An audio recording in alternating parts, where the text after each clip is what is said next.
And Madam there's Chair, no I do have one thing I want to bring to please. our attention Take all before your we get sides. all in depth. Oh, We really? have our, so let me, oh, go ahead, Yeah. go ahead and get started. okay, we're streaming now, and Some of these let's call to order the budget education session. And Mr. Chair, So we have on June 4th, our public hearing listed at 6 PM. yes, sir. Do we want, as our custom is, we start at 3:30, then we recess? Are we saying on June the 4th, we are gonna recess until 6? That's your call, sir. We advertised it, where's Nicole? Well, I talked to Nicole about it. Good. We did advertise it at 6. If we want to keep our schedule like we normally run it, we would advertise it for 3:30. But I mean, I guess, you know, whatever this council's pleasure is, if we wanna keep it at 6 so that people have a specific time that it would Well, be, or, let's get council input. Yeah. What do you think, guys? For something like this particular vote, I think it's fine to set a time like 6, period, because this is a topic that not just a specific individual, say like a zoning case or something, is interested in, but the entire community, I would expect, would be interested, so that to me makes sense if you set a hard time, my thought. Yeah, and it's been advertised, I think it would probably need to stand. We've got sufficient time. I just wanted to know. 6 is good for me. yeah, let's do 6. We'll leave it like it is. I just wanna make sure that, so we'll recess until 6 on June the 4th. All right. You have a very full schedule on the 4th, don't you? We have a work session as well. Yeah. So, let me ask you this. We do have a work We have a work session. session, yes, ma'am. What does the schedule look like? The business meeting look like on the 4th? We did not do a 2-week agenda because we're not meeting next week, so. If it's very slight, then there's no reason, there are 2 issues. They're your work session We have that and the scheduled budget here. at 1. We have that scheduled at 1. Do you want to Work move it session. up? I'm thinking maybe we move it to noon. Or move it I was back. thinking move it closer. So we're here till 6. If we set the hearing at 6, then we have a break if it's a very slight schedule. The only other thing I see is planning and zoning committee that day as well. And then we give full time to Darren's. All right, what you can do is come in at I feel 1 like and do 30 Darren's minutes will 1 take to me okay for planning. 3. Planning and zoning, 30 minutes, I think we could probably run. there's gonna be a couple hours there where we have nothing. If that's what you wanna do, that's fine. I understand, that's the reason I was throwing it out there, to try to get this council's feeling about, do we wanna set a hard time, since it is, I mean, it's not like a zoning case, it's the budget. Yeah, This gives people a very specific time when I'm to show in up. agreement. I'm in agreement. I mean, let's just All set right, it so at we're gonna 6. do and, I 1 mean, o'clock, We're here till we're here. and we're here till we're here. That's cool. All right. Anything else? Yeah.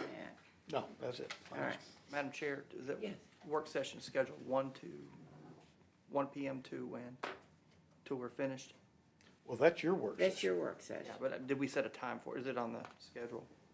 It's got, so, right now on our schedule, way back, nothing to do with budget, we've got yours from 1 to 3. Okay, that's, And then at 3:30, we have whatever we have. And whenever that's over, we're here till 6, when the only item at 6 would be the public hearing yes, for ma'am. budget. Yeah, For budget, yeah. all right. Okay, sounds good. Go ahead, Ryan. All right. So, I structured the slides today according to the agenda that you shared, Chair. And so we'll just step through these and make adjustments as we need to. So the first thing on your agenda was around agencies, both RFP and ARP funded agencies. I sent last night a summary. I asked for a one-page summary, which apparently was impossible. So, the one-page summary is a 9-page summary, and the 9-page summary goes through agency funds, agencies that have been funded through the first round of ARP funding, the RFP funds that have been rotating. Oh, my slides aren't showing. Sorry, I got it. Table input. Yeah, okay. Sorry. The RFP funds that have been now for a couple years, as well as the second round of ARP funds that are parallel to this budget. So I say parallel because technically it is separate from the budget. And so that is just an overview so that you can see the particular agencies and what exactly is getting funded with each tranche of money. Not in a ton of detail, but in a bit of a overview kind of fashion. So hopefully that's helpful. And then I also shared last night an ARP performance and compliance monitoring document. Now, that's 50-some pages. It is a lot of information, so apologies for that. That's monitoring that our grants team does. They're in the room today. Thank you all for being here. That team is charged with helping ensure that our ARP dollars stay federally compliant. And so there's a lot of detail to that reporting. There's stuff behind those sheets as well, more detail. But I wanted to at least give a flavor of, hey, we are monitoring this on a regular basis. That said, I think in conversation with the chair, I'll kind of hand it off to you here because I have more here around the RFP agencies that we can get into more detail around in terms of how we have been evaluating them on an ongoing basis, some examples of the impact around some metrics in some select RFP agencies, but I did want to take a second to camp out on the ARP side of things because in consultation with Councilwoman Burrs, I think we thought to just highlight the fact that while we're talking about this at the same time as budget, it is a bit separate from budget. It's not a part of the budget ordinance.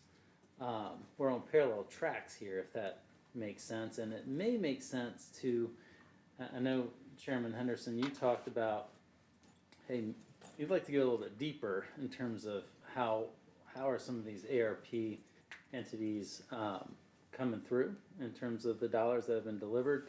And so it could make sense to have a longer session on the other side of the public hearing and still get it all done before in time for July 1, if that makes sense. So Well, I agree with that. They're two separate things, and a lot of the discussion has gotten commingled.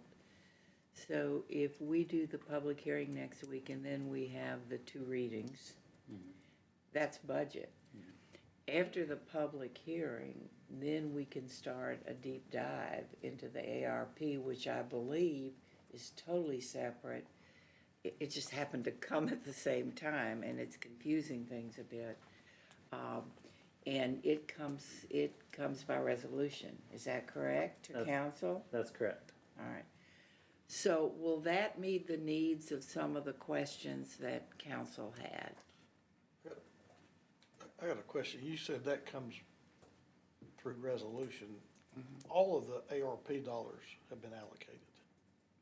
No, so look, there's two sets.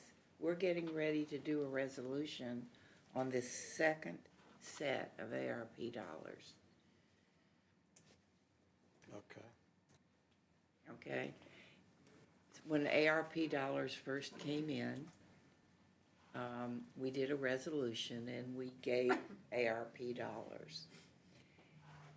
What we don't, so let me just lay it out in pieces, and maybe this will make sense. What we don't have is a performance record or an impact record of what those first ARP dollars have done. If anything, we don't know. Okay? Now there's a second round of ARP. That was done by resolution. All right. Now there's a second round of ARP dollars. There's a list of the suggestions that the administration has made. And they are approved or not approved by resolution. So everything in this that says ARP And that list. 2 is the second round. Correct. Yes. They haven't been, it's a Those bit dollars confusing. have not been Yes. allocated. Yes. That's right. Okay. Yes, it is a bit confusing. It's very confusing, and so. I'm still confused Right. just on the higher level. Well, God, I just said that to somebody the other day. I think I know what you're talking about, but no. Is that double talk? Okay. So Ryan, I think what council was saying is, relative to ARP, we did a first allocation by resolution, and that was 2 years ago, a year and a half ago? I believe it was 2 years ago. All right.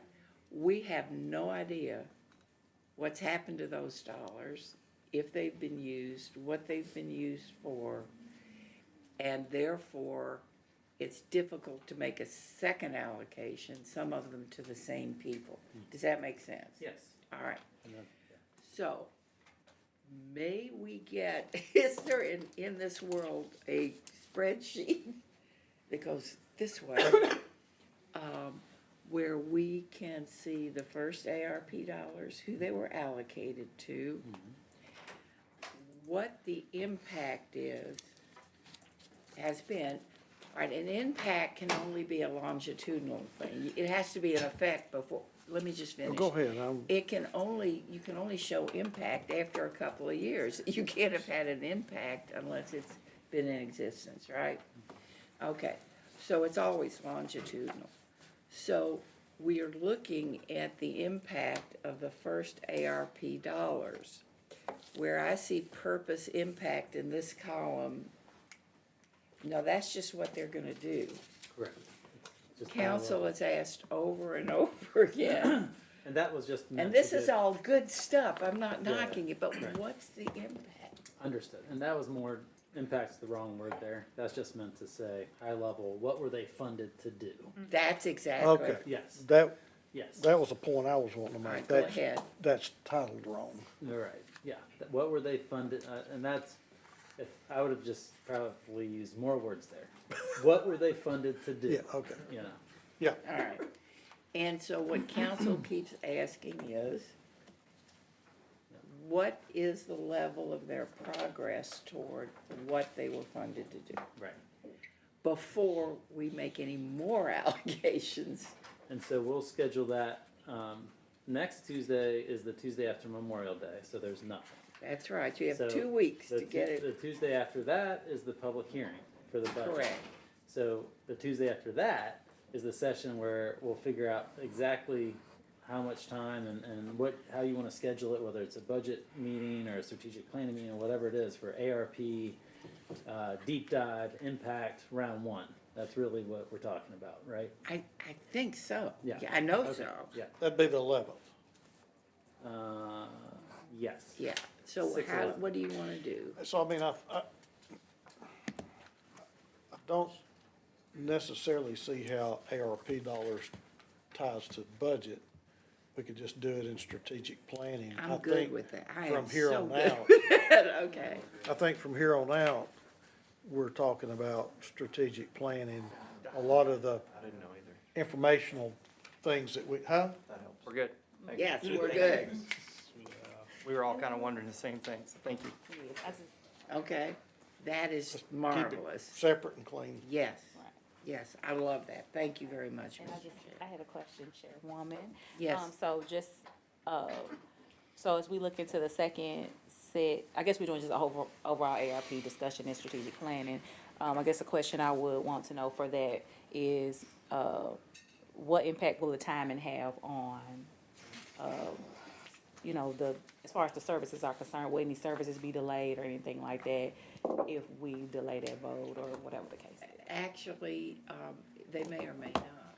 I don't know. Some of them are tied with some salaries, some are that, or, you know, we can't do it any sooner than,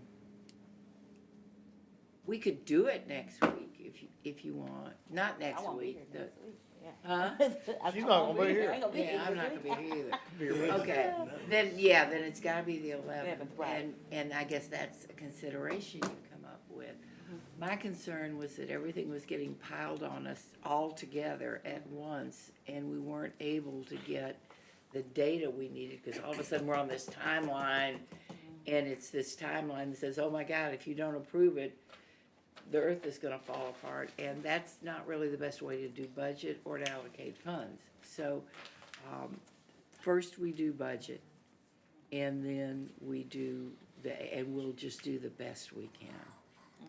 Okay, No, it's a good question. It was mine as well. okay. Yeah, to be clear, just from my side of that, on the list of the new ARP dollars, there are certain pieces of that that are meant to pick up where some of the community health grant dollars are leaving off. And so some of our community health grant dollars are leaving off on June 30th. And so some positions would expire on July 1, if not for this second round of ARP dollars. So we would have a gap in funding for some positions that are city positions, if the second round of the ARP funding dollars don't take effect on July 1st, Okay. just to be clear. Okay. Yeah. But it is a resolution, so it doesn't. It is a require- resolution, so it doesn't require the same number of readings and notice that the budget does. Okay, We basically can put it on the 3-week agenda and have the meeting on the week after the public hearing, and even a meeting after that if we want, but it needs to be on a 3-week agenda and be able to be effective on July 1, but it doesn't require the same amount of lead time as the budget does. okay, Yeah. thank you. Good. Councilman Ledford? No, ma'am, I'm good. I'm just. You good? All right. Okay, so Okay. that leads us back to the RFPs. Great. So RFP agencies, Tim, did you want to hit how we have this tiered evaluation system and what OpMod is doing there? Yeah, do you need me to come up there? or- Sure. Yeah, come on up here. So we have, Can we Talk- get these slides? yes, spoke about this a little bit earlier, but we have a pretty robust evaluation program for our RFPs.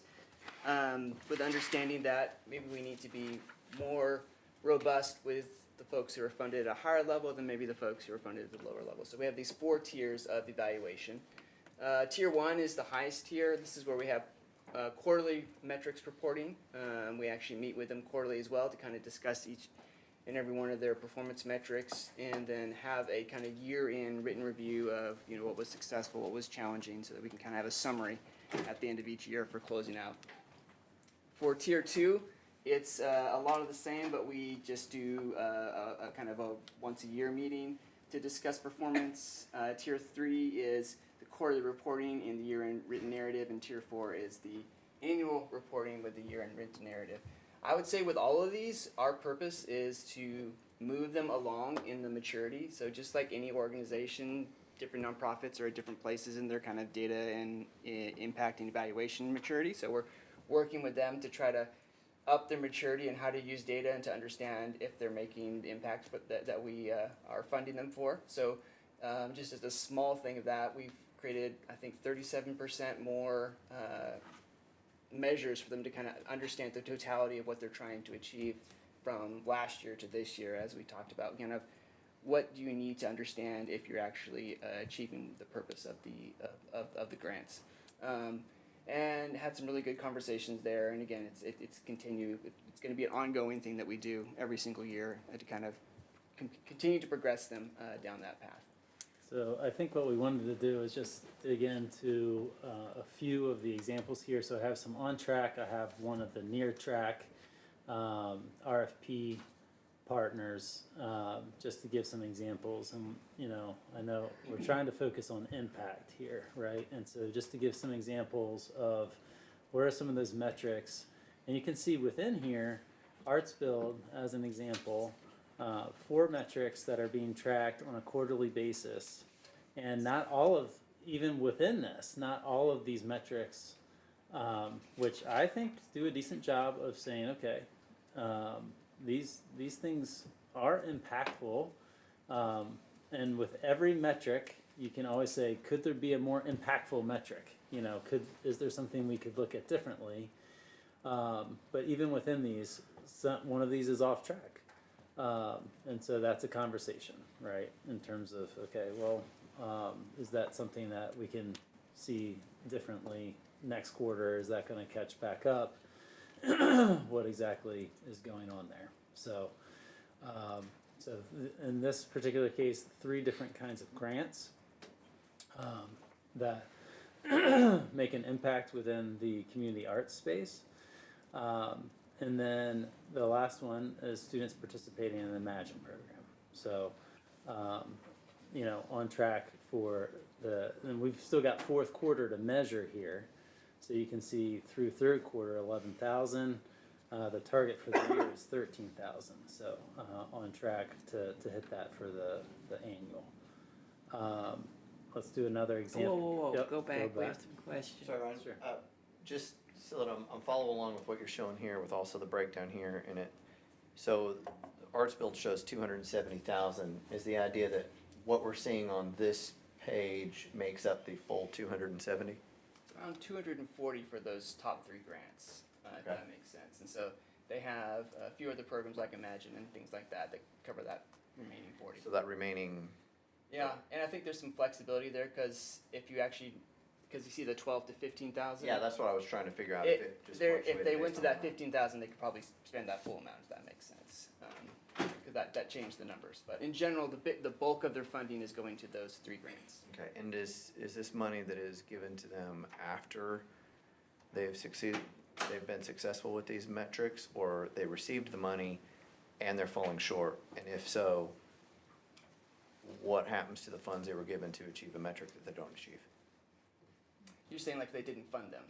No, let's say we gave them the 270,000. Yep. And they're off track on 10. They end up never doing the first one. Right. What happens? Well, it's a 4-year contract on the RFP, and so I have to go back and look at the language on the contract specifically in terms of exactly when the payment for each year happens. At a maximum, it's once a year, but if there's not performance, if they don't perform on the contract, we can stop the contract and not continue with the annual payment. So at a minimum, we stop and don't continue to pay. But in terms of whether we can claw back money that is paid, we'd have to also look at the contract to see whether there's language in there for that. Yes, sir. Ryan, when we were going through the RFP process, moving into that direction, I feel like Yeah. council was very intent on making sure we had some sort of clawback. And you, Awesome. yes, and I wasn't, Yeah. I wasn't deep in that process. Sure, so- sure, but I specifically remember that being Sure. a point of And it probably is. conversation, I yeah. just have to go back and confirm. Okay. Yeah. Thank you. So there would be clawback then, or should be. Should be. Show. There If should I be. remember correctly, there should be. Should be. So, I think, and this is a pretty simple one, so, artist work, let's say artist work. What was the goal of artist work grants? What was the reason for it? In other words, you can't show impact unless you say what you wanna impact. Okay, what was the purpose? I get it, for getting kids, all kids from all neighborhoods involved in the arts, I get that. Because there hasn't been equitable participation. I get that, but when you talk racial equity grants, tell me what that means, how was that measured? Most of these are direct grants to artists, and so the impact Okay. there is about how are we supporting the artists themselves and the arts community through these direct grants. The racial equity grants is, I guess, a recognition that in the past, a lot of these grants primarily went to, or there wasn't as many grants going to black and brown artists. And so they're trying to correct for that by having a specific call out for that through the racial equity grants, if Okay. that makes sense. So the impact here was, their target was 10 folks, and they're on track for that. Correct. Okay, so the impact request itself was just to equalize grants. On the racial equity one? Yeah. Yeah, they were trying to have 10 of those grants go out. Okay. And I'm trying to figure out, what was the purpose? Technical assistance, what was the purpose? For the technical assistance grants? I know they didn't do it, but what was the And purpose? Carmen's here, she might have some. What was the insight purpose? into Yeah, some of that so, stuff. I'll go back to like the. Carmen, you wanna introduce yourself? I'm sorry, Carmen Davis, I'm the director. of Sure, Arts, Carmen, Culture, and come on, Creative Economy. come on up to the table. There's another chair. But with things like you're asking about the impact with the artist work and the racial equity, it is to get the artist community working, so it's to activate the creative economy here locally. They don't have a lot of opportunities to do things, so when they have special projects that I'm they wanna picking do- an easy one, because sorry. y'all are doing a good job. Okay. What I'm saying is, when we get to, so your idea is to equalize, artists. Correct, Okay, got Correct. that, and Yes, you're ma'am. on track. yes. Racial equity grants, what's the difference between artist work grants and racial equity grants? So they are targeted, so each time that they do a call for artists for the racial equity grants, it targets a specific group. So Okay. it may be African American, it may be Hispanic Latino, it may be Asian, specific islander. So they target a specific marginalized group with each, call for artists Whereas with that particular. artist works It's open grants to don't? anyone, it does not. Okay, and what was technical assistance? Technical assistant grants they were supposed to work through, God, what's the name of that program? Like Tech Goes Home and those types of programs. And is one way that they tackle the technical assistance, and another is when artists need things like computers, checkout equipment when you're selling things, point of sale systems, Okay. those types of things is what the technical assistant grants So are it supposed to didn't identify, happen. but they have not done those grants at this point. So, at this point, we took the money back, or we didn't award the money? It's not a reimbursement grant, is, We don't give them a grant based on line item. We give Right. them the total amount of money. And what that might mean is they can give more grants down lower, those lower line items potentially. But it also says that that asterisk says that they intend to award those grants In the the fourth fourth quarter. quarter. Right. And so it could come later, so it could be seasonal. So I'm just using this as a particular example because I know what you're thinking is, hey, if they're not gonna give out one line item, let's claw that money back, right? But Yeah. there could be a reason in this case where they're gonna do it in the fourth quarter or they're gonna redistribute it to other line items. And so that money's sitting in an account, right? Not being used? right now,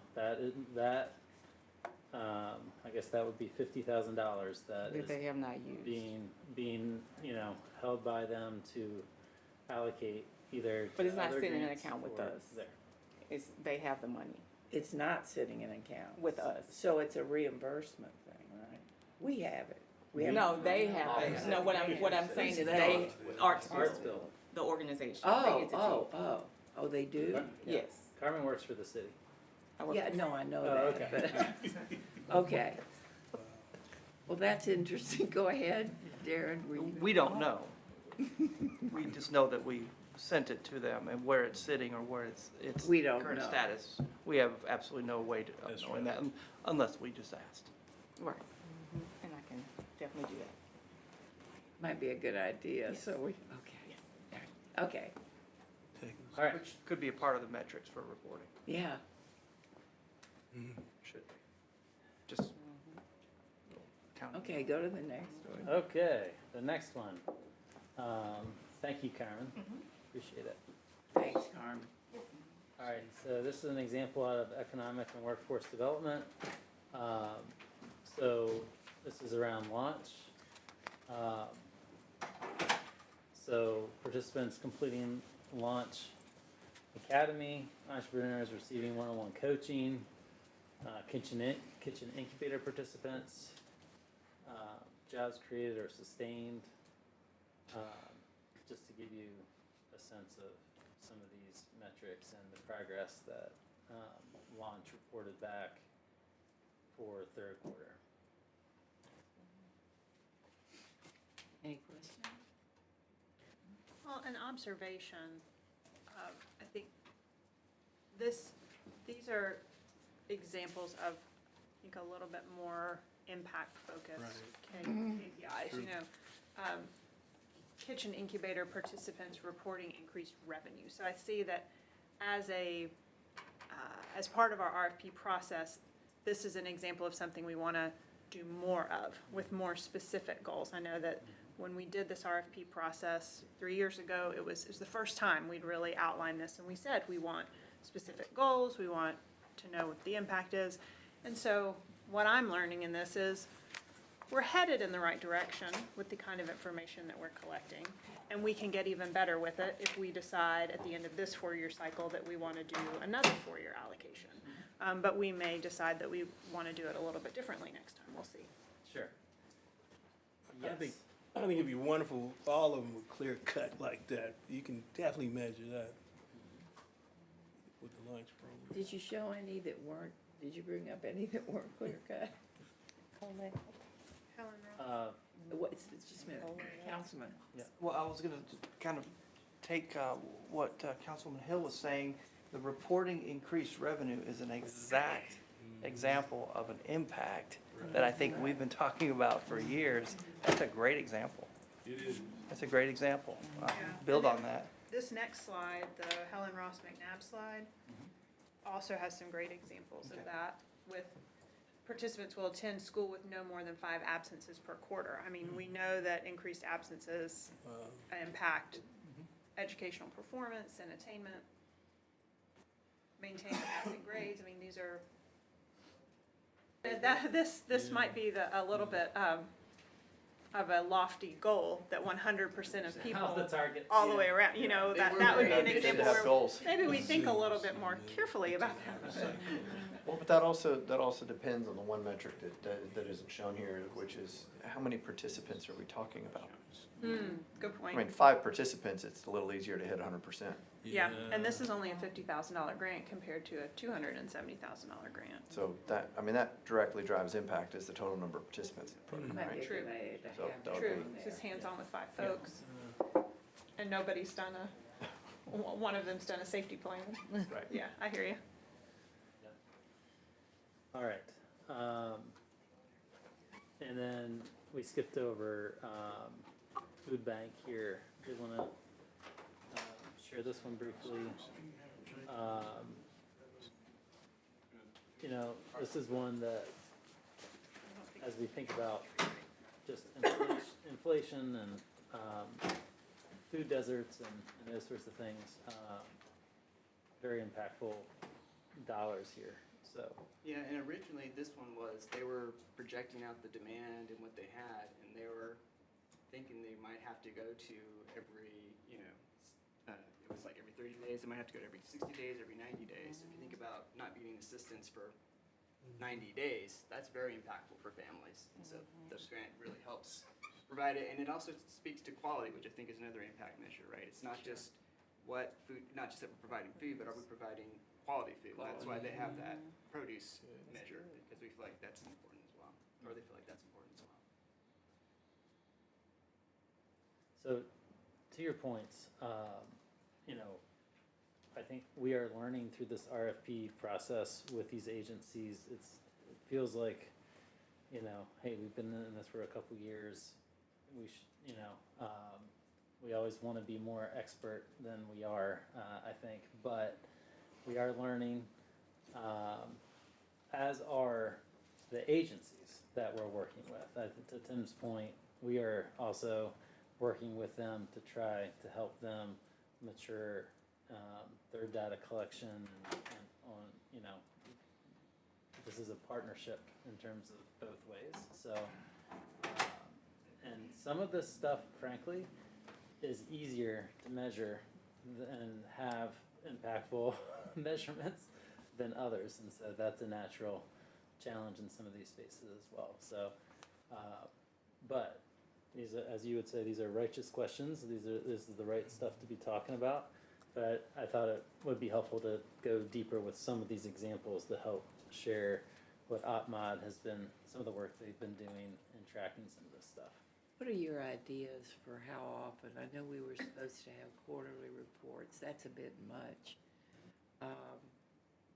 Or maybe your data are that current that you can.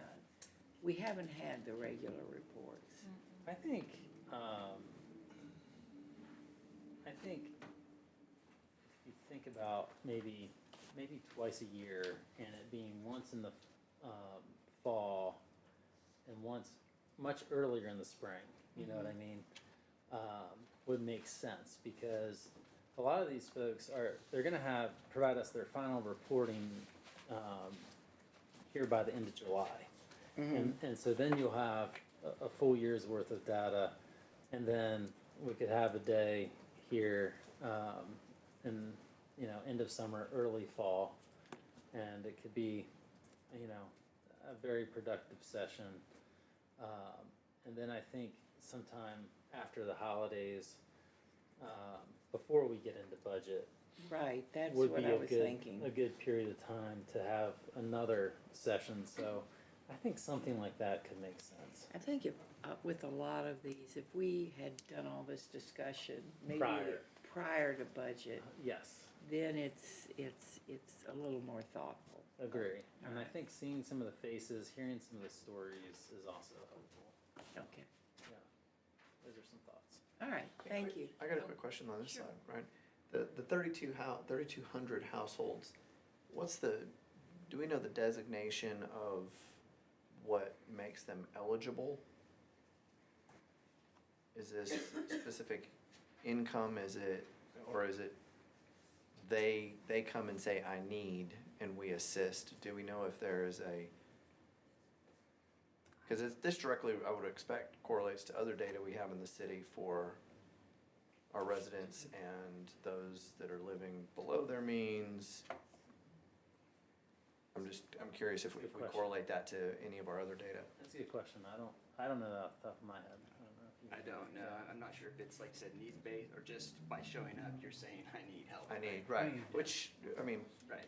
we aren't necessarily gonna have everybody on our radar. I was just curious if this number also correlates to other metrics that we're collecting across the city I see what you're saying. for income And how people are doing. issues, and, Yeah, okay. that's a good question. Okay. All right. The other piece I wanted to share quickly, thank you, Tim. There was a question, Councilwoman Hill, you asked about, hey, we wanted to hear how the Grants and Opportunities team was doing, which is correlated to some of this work. And so, they are here with us today. I just wanted to share one quick slide. The team was formed in 2022, and these are just some stats in terms of work the team has done. You can see that the pot of money they've gone after continues to grow, and so, which is fantastic. The dollars that they're securing, even though FY24 looks like it's down a bit, I think FY23, does that include the RAISE grant? They just left. Okay, interesting timing. Anyway, I'm pretty sure FY23 included the RAISE grant, which was $25-ish million. So if you subtract that out, then it kind of equalizes out there. But they've been doing really good work for us, and again, a huge part of what they do is help keep us compliant with ARP, which is a huge task. And if we didn't have them, would be a challenge. Now, what I asked for was oh, how many grant dollars were we going after and receiving before the team was created? And we don't even have that data because before they existed, we didn't even track this data in this way. So it just is a night and day difference. And for a city the size of Chattanooga, we need a team like this to go out to maximize the dollars that we can be putting to use for our residents from all sources of government. So very thankful for the team. Anyway, that's a short update that was requested. I would like to move on if we could, Yeah, and I sorry. hope that's your next thing. I know that So I had a quick comment about that grants. team. grants, oh, sorry, I Yes, didn't that's see you. okay. And, it was just a good one, because I really like the grants team. I think they're doing a great job, and I just wanted to put that on record that, and I work with them, with some of the ARP things, and they are really good about helping organizations capacity build. And so they are doing a really good job, and I love the money that's coming into the city that doesn't come out of our general fund. So I just think they're doing a great job. So thank you for bringing the information. Thank you for allowing it to be shared. I just wanted to share that they are doing an amazing job. Thank you, Councilman. Thank you. So, Jim Exum is here, administrative. I'd like to bring him to the table. Filling body out. Let me just say one thing. You had animal control That's very quick. up there. Yeah. Is Stan making a report? Not today. You had just asked for a quick update today, and it's just to say that Stan has agreed to do the audit that was Good, good, good, asked. good. And we'll be back in touch in terms of where he comes back with that audit and also the work to do on city code and the path forward there. So He'll be doing that fairly quickly. he said it's going to take him a minute, but it's on the top of his list. So that'll take place in one of your meetings? Okay, great. Okay, administrative hearing officer. Council, when I came on board back in October, November last year, we had a backlog of approximately 270 some odd STVRs. And very quickly learned that there was an issue with Granicus, that they had overestimated that number somewhere in compliance, so it dropped that number even more. As of today, we have heard 168 of those STVRs. I will tell council that the vast majority of these STVRs get resolved before they ever come to the court, or they come in and say that they didn't know about the permitting process and what they had to go through to do that. So most of them get that problem fixed very quickly. We've had a handful of folks who have come in and want to be heard on various issues with zoning and the feeling that they should be able to do what they want to with their property. Those have been heard. More often than not, they have been denied. We have had one person that I'm aware of, and Phil can speak to this better than I can, but we've had one person that I'm aware of that has appealed their case to the Chancery Court, and I don't know what the status is of that at this time. And we've had 13 conflicts that I could not hear. So that's actually that's number's a lot lower than I figured it was going to be. But we have 13 that we have not been able to hear due to conflicts with my law firm. At this point, we're hearing about 15 of these a month. I believe that we have a greater capacity to hear more, but LDO is sending us what they feel are necessary, and we're just trucking along trying to get rid of the backlog on these and hopefully start hearing other issues regarding property maintenance and things like that, coming up soon in the future. What happens to the ones where there's a conflict? They just go on the list, and hopefully either Mr. Mallon or somebody from the state can hear those at some point, but they're just sitting out there right now. Yeah. Phil, did you want to make a Well, comment? just, you mentioned the one case that was appealed. That case was removed to the federal district court. At this point in time, there are motions pending to try to get that case resolved here, and then it'll go away on there. And at least regarding the ordinance, you will have soon in front of you an ordinance to expand the number to 3, just so we can have an alternate in the event of conflicts. I'm sorry, what did you say? Have 3. 3 AHOs. So that 3 AA. Yes, ma'am. It currently says, it just says 2 on there, so that would give you the authority to at least have someone in conflict situation. Okay. If you want to appoint them. If you don't have to. We'll give Okay. you that to that. Councilman? That's another conversation, Phil. Yeah. Because we have some kinks to work out. Jim, with the conflicts, do the alleged violators are they accruing a penalty during that time? Or is it kind of just stall? It's stalled. Okay. They are not incurring a penalty. They don't get any correspondence from me. They've probably been in contact with the city at some point, but they don't even know I exist. So there's- without the second and the third backup AHO, then they're just basically in limbo and can continue to operate? Unless somebody from the city contacts them and says that they will be coming before an AHO at some point. I don't know if they have reached out to them, but when I get them and there's a conflict, they just go on the list. And the city's told about Okay. which ones we have So the conflict. list sounds like it's a good place to be, actually. Probably so. Yeah, I mean, I'm just walking through this practically. The next question is, so of the 270-ish number, 160 something you have come in, so since you've been on the job, 50% we've brought into compliance? I was a little bit over that, and like I said, most of them, whether true or not, said that, they don't know that they had to go through this permitting process, so most of them are, going through that process, paying their fees, and they never end up in front of me. So last question, Madam Chair. In your opinion, because I know this is one of the many things you're very good at, this is working? I believe so. I mean, this is not a punitive system. It is Yeah. putting people into compliance. People Correct. are complying. Folks that come before me that say that they didn't know that they needed to go through this process, the city's usually just asking to dismiss it because they've either started the process or they trust that they're going to at some point, or Okay. very quickly. Yeah. So yes, it is working. Okay, very good, all right. And I said, Madam Chair, I know we have some kinks to work out still, but Do we get a report back? Is there a spreadsheet so that we know?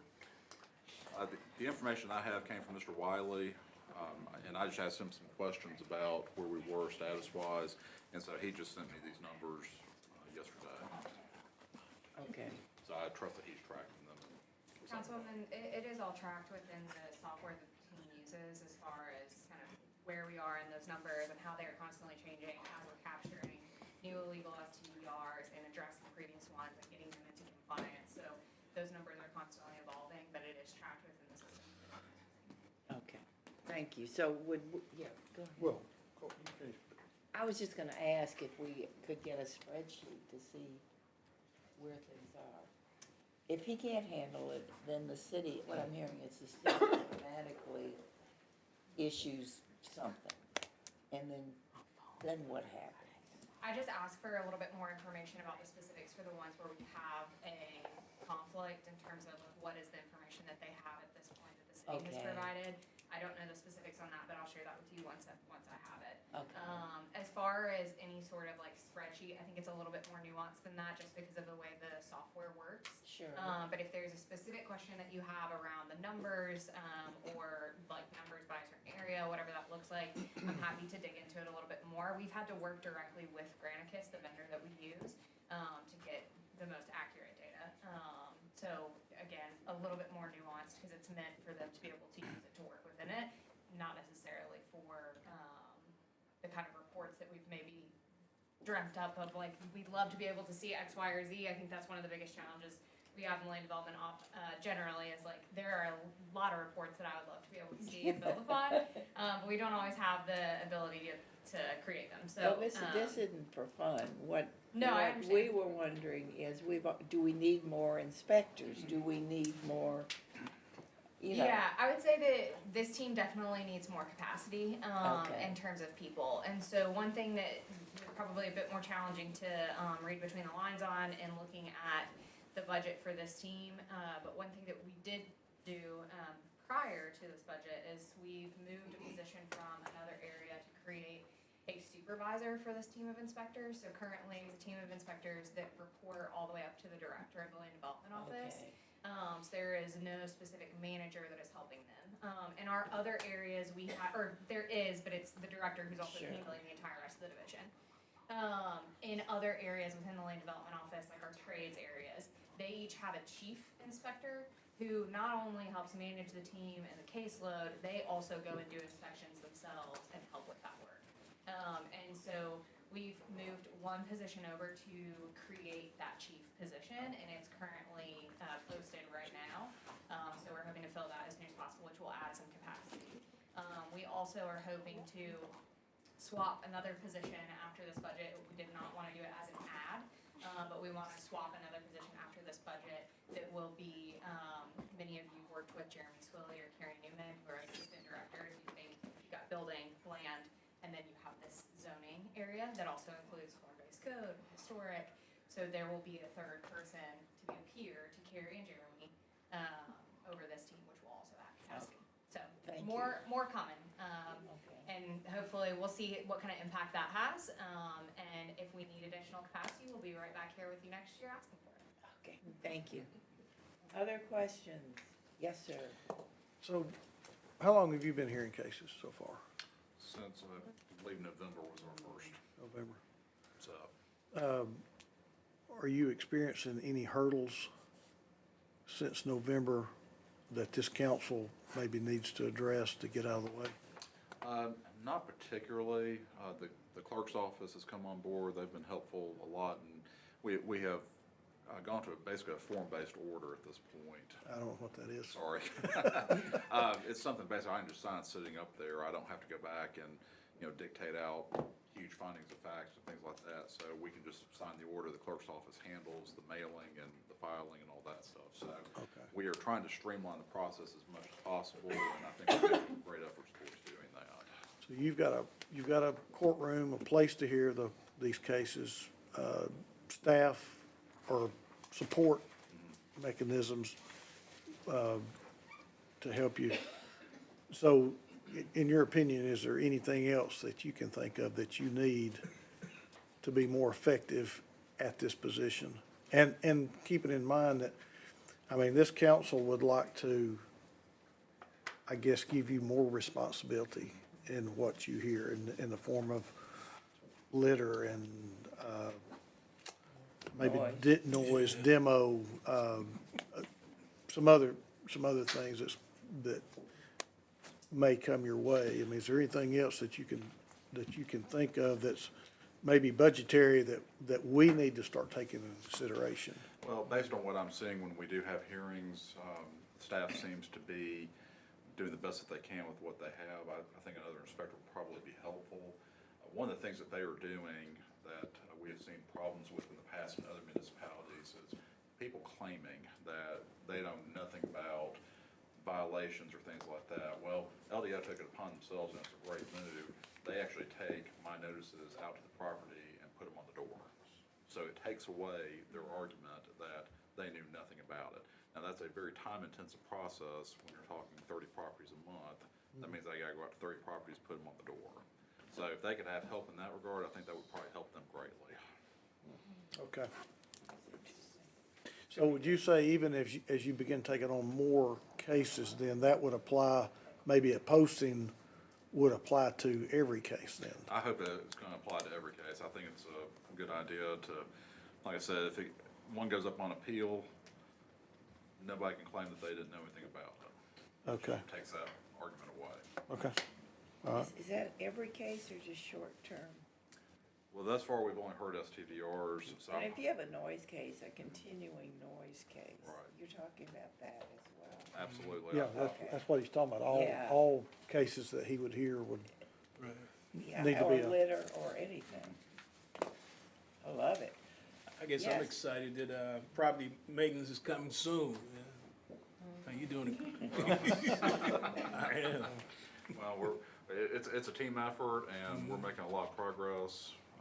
It's slow, but it's a new way of doing things, and so I feel like we're making good progress on it. Councilman, oh, I'm I'm sorry, go sorry. Councilman Ledford. Thank you, Madam Chair. Jim, have you heard any other cases? We did add litter, we did add noise. Have you heard any of cases in those specific fields yet, or? It has all been STVRs. I'm told that probably starting in July, we're gonna start hearing other cases, possibly some zoning issues. Okay, I would love to know, because one of the topics of conversation with adding in noise and litter to the AJO, because I talk about this a lot out in the field, is how a case gets to you that's related to noise and also with litter. And people are very interested in knowing how we can do better in those areas. So that's a kind of a rhetorical, or down the road, someone from staff can educate us a little bit more on that process. But you say July that you should or could be I've been hearing? told that there Okay. probably will be some starting in July. I'd be very interested in hearing more about that once you hear those cases as well. Thank you. Have we got, does our law need tweaking as far as noise? Getting a lot of stuff on noise. And with people living as close together, I'm not sure that measuring noise, I mean, if it's loud and bothersome, anybody would know it's loud or bothersome. And who does the enforcement of noise? I mean, we're getting more and more of that, and what are your thoughts about that? I think the To me, big- legal muster. Sure, I think the big issue on the noise is gonna be finding somebody to cite it. Because a lot of people are gonna go out there and, if they've turned it down, they're probably gonna let it go away. If it's a repeated issue, you might have a better chance at it, but I think it's gonna be an enforcement issue most likely. Okay. One follow-up. Anything, since you're only hearing short-term vacation rental right now, anything in that ordinance that you see needs to be tightened up or is somewhat lacking in the way it's written? Not really, I mean, it's pretty cut and dry to the point. Okay. Again, most of it's just people don't know or claim that they don't know. So Yeah, some of them I truly understand they didn't know. One case in particular comes to mind, somebody who bought their property years ago and, bulldozed it, built something up new, and was used as an income property for him. And, he had no clue. And unfortunately, we had to sustain it, and he stopped using it as an STVR at that point. But, Okay. everybody comes in saying, I don't know, some of them believe, some of them don't. Okay. All right. Thanks.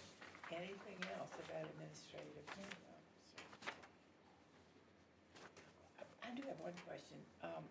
So what's the funds that you moved over from city court? Are you gonna use those to fund additional hearing officers? What's the plan? Well, they're there to allow more hours if we can release any bottlenecks for you. Back to Phil's point, if we can go from 1 to 2 to 3, it allows for that as well. So it just allows us to expand in the space is the idea. So when you're talking about fines, does that make the program self-sustaining? That just goes to the budget, to the general revenue. Well, I know where it goes. I'm just saying, is it earmarked for, to No. be self-sustaining? It's, I'm not sure if we've looked at it as from a business case perspective necessarily. You might look at it as a business case perspective. But you're tracking it though, Ryan. Yeah, I mean, we're looking at it, but I don't think that, at the end of the day, AHO is, we'd have to take a look at the numbers. It's not a moneymaker. It's not a moneymaker, no, yeah. No, it shouldn't be viewed as that either. It shouldn't be viewed as a moneymaker at all, but I'm just wondering, on some of our early conversations, were dealing with that, so I'm just. Okay, anything else about administrative hearing officer? Jim, thank you. Thank you. Thank you very much, Jim. Appreciate it, thank you. Did you have anything else on your agenda? Yes, we're still going. Okay, then that's a hint to go. Let's keep going. Okay. All right. Phil, did He knows he can leave. you're free to go. You're free to go unless He's you just having want too to much stick fun around. listening. Oh, okay. This is too entertaining. Hang on. You're not billing us, are you? Okay. That was really my question. Get him out the door. You're good, Jim. You hang out all you want. I thought it was costing us money there for a minute. So bad. We are bad.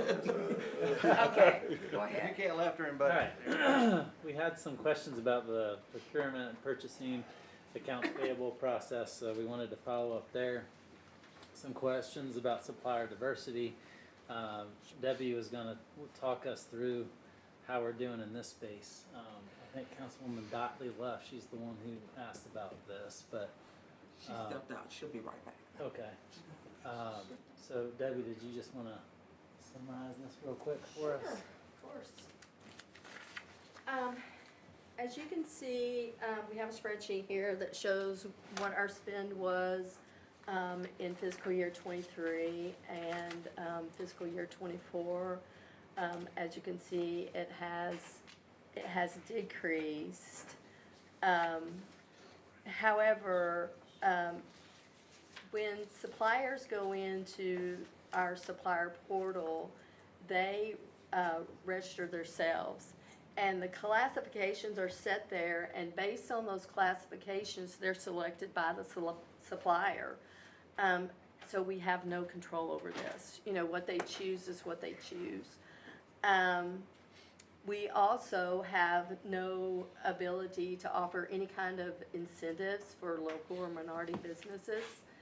And we're also in the process of the position for the Director of Supplier Diversity. It has been advertised twice, and they're preparing for the second round of interviews for this. You know, we go out to the community twice a year for supplier fairs, attempting to get suppliers to come in and do business with the city. And I feel like we're doing what we can to get them interested in doing business with the city.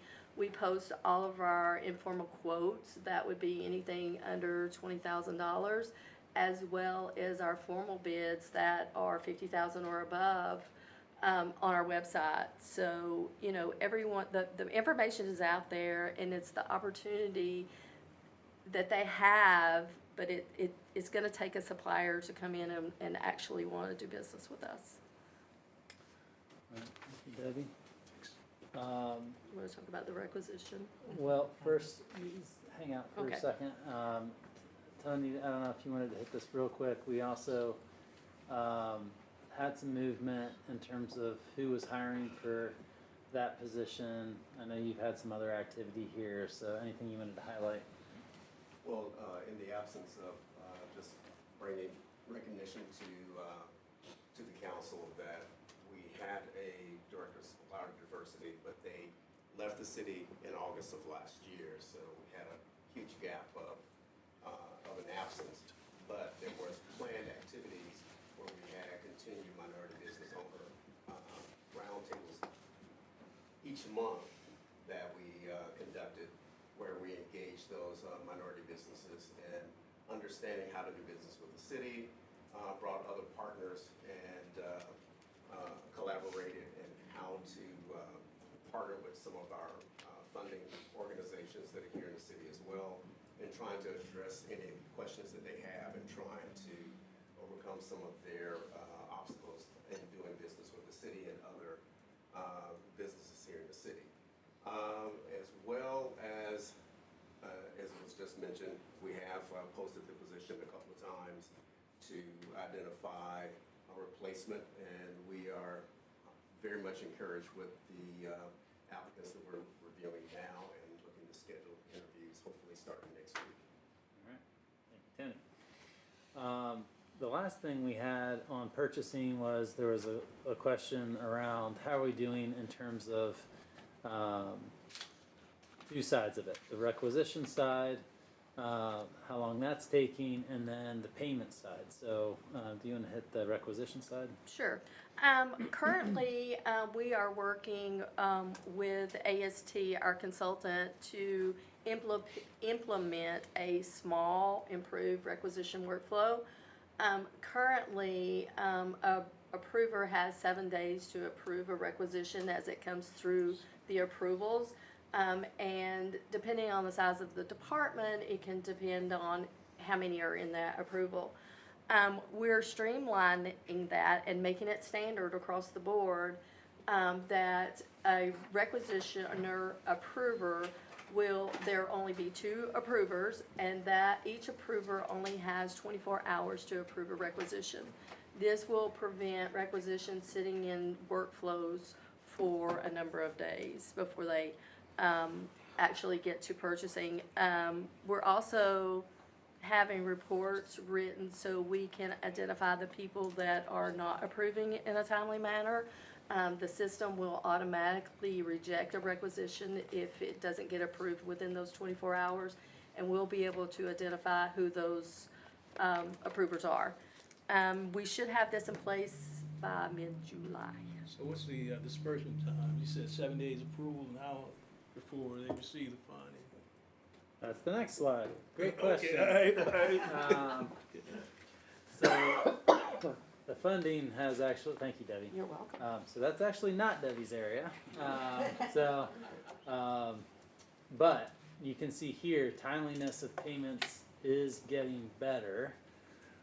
Still room to improve, but you can see FY22, we were closer to 60% invoices paid within 30 days. Now we're in the mid 80% range, invoices getting paid within 30 days. So this is a continued exercise in beating the bureaucracy. So we are making progress. We will not give up. And you know, the battle continues, I would say, on this front. So. Yes, sir. And we've touched on this in committees and other departmental reports, but that could be one of the single reasons that folks would not want to do business with the city. We've talked about that. We've all have people that we know who refuse to do business with the city anymore because of that very thing. That's encouraging, Ryan. What are we, in doing business with other governments, they have mechanisms I'm familiar with where they pay online, and or someone has the authority to pay online.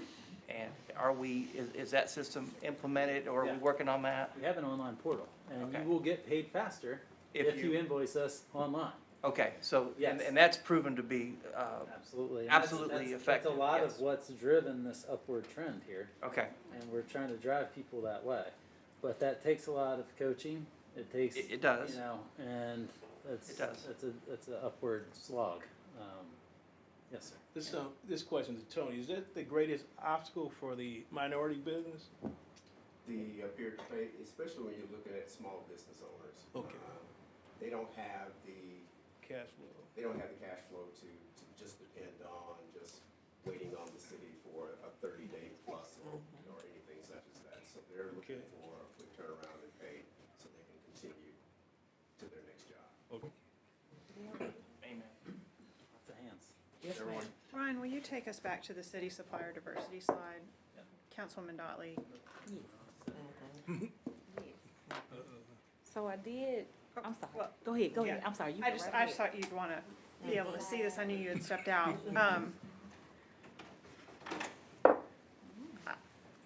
I feel like we should all be really, really disappointed with this. To know that when this council was elected, when Mayor Kelly was elected, that we had a significant disparity, I think to the tune of, was it 80% of contracts, I believe, went to majority male, majority white-owned businesses, which arguably is the majority of our economy and the world. We get that. But with a council that largely recognized this problem and wanted it addressed, and a mayor who said that it mattered to him, it's really, really disappointing to have gone backward and to have had 9 months of a director of supplier diversity not be on the team. Just not on, gone. It doesn't indicate to me that this has actually been a priority. And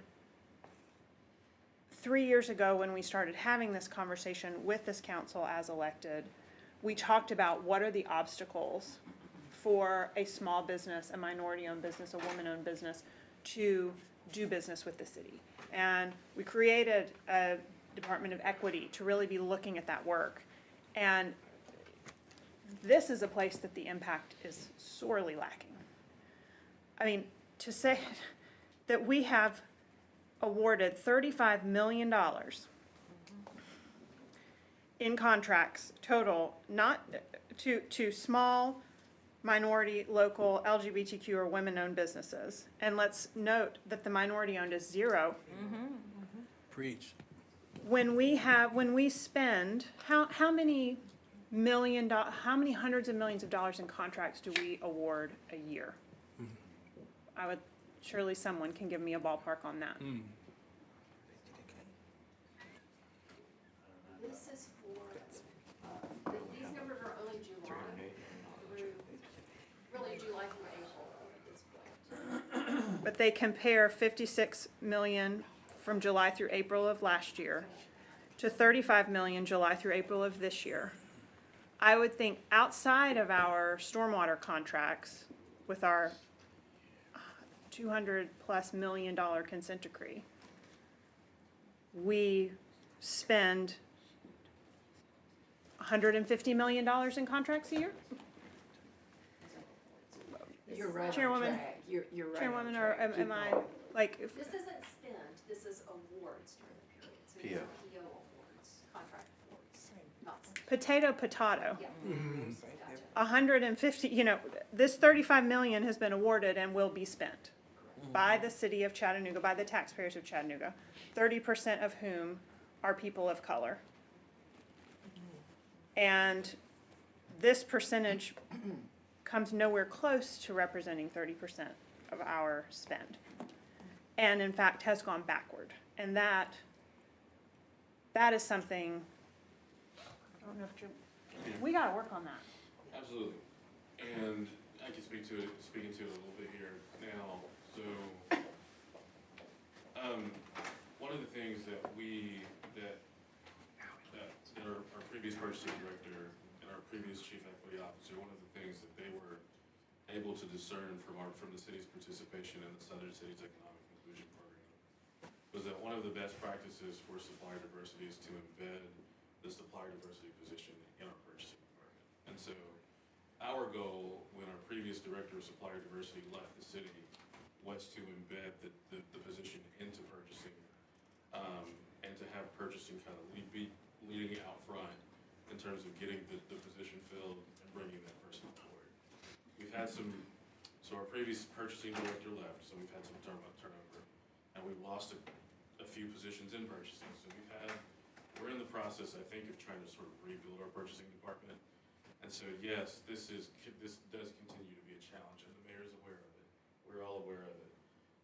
But I think ideally, one of the reasons that we asked Tony to step in to repost the position was because we saw that our purchasing department was in flux and we were seeing some turnover. And so we asked Tony to step in to repost the position and to hire the position. Yes, Councilwoman. Okay, so this question is for Tony. How? He's over Okay, he moved down. Okay. I may have gotten these back. The total numbers you're looking at are reversed. First years. The 2023, 2024 total is 56 million. The 35 million is the 2022, The totals are 2023. backwards. Oh. Yes, Wow, thank that's a big difference. So Yeah, my it is a question, big difference. That makes it worse. That's how, maybe I'm messed up. What about the rest of the numbers? The numbers are reversed. Oh, So is only the time frame? If we flip those, then everything is accurate? No, you would need to flip it all, the first row to the second row. So the first row actually is fiscal year 23. That's what I said. If you flip the times, everything else should be accurate. The count is correct. Let us check this and get back to you. yeah, what a mess. right. We're in a bit of a quagmire there, make sure. It does flip a different picture there. It The does, only thing it that should does. be flipped is the total for fiscal year 23 and 24. 23. So we've actually spent 56 million for 24, and 35 million was spent. But the breakdown is the same? But the breakdown is. So the breakdown. Well, no, that would make it worse, cause if it's Yeah. 56 million with Right. 0 going to minorities. Right. Hey, y'all, please, let's just take a Yeah, you're time making it out. worse. We'll come back. Let us come back to. Are we saying this should be here, this should be here? No, I think No, those two. We're make gonna, it flip. we're gonna call a timeout on this topic, and we're gonna come back. Alright, We're gonna double check these numbers, alright. and we're gonna bring it back to you and make sure that the numbers are I right. think that's a good have- timeout. It is, right. Well, we That's got, a wise move there, we Coach. got till 3 o'clock. Can you all flip those before 3? All right, thank you. Yes, ma'am. Okay, so my question is, what's the time frame from the last time, job was posted and you interviewed between there and then?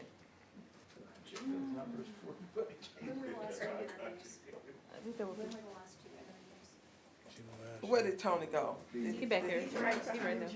When did Carrie leave? It was the latter part of April. No.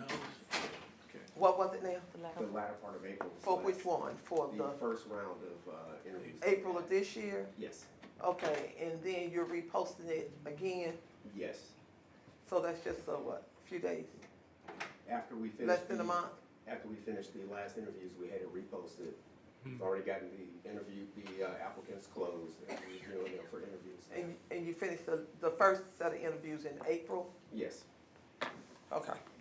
All right, thank you. Okay. And I had a question Yes, about it. ma'am. As they fixing the numbers, what are our strategies moving forward? Because of course, you know, I don't know with the timeout what the number's gonna be. But in any case, it was 0 at one point.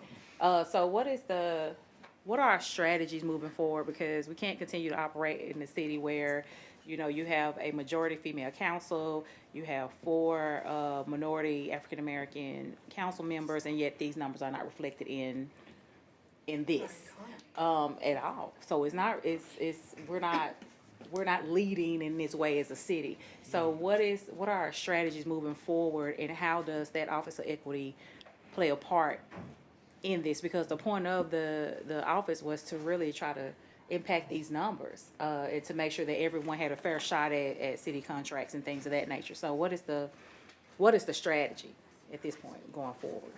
Well, so I would say that to respond to your question, Councilwoman Gottlieb, we do feel like, based on the best practices that we've seen in other cities, that there does have to be a much tighter relationship between the supplier diversity position and the purchasing department. And so regardless of whether or not the Department of Equity and Community Engagement is hiring the position, or whether or not purchasing is hiring the position, I think moving forward, we want to make sure that that person is reporting to both the purchasing director as well as our chief equity officer, to ensure that they are working with the purchasing team on a daily basis, so that they are part of all of the conversations that our purchasing team is having. I think when the position, keep in mind, when the position was first created, it was our first supplier diversity position ever. And so that position, it was in equity and community engagement under our previous chief equity officer.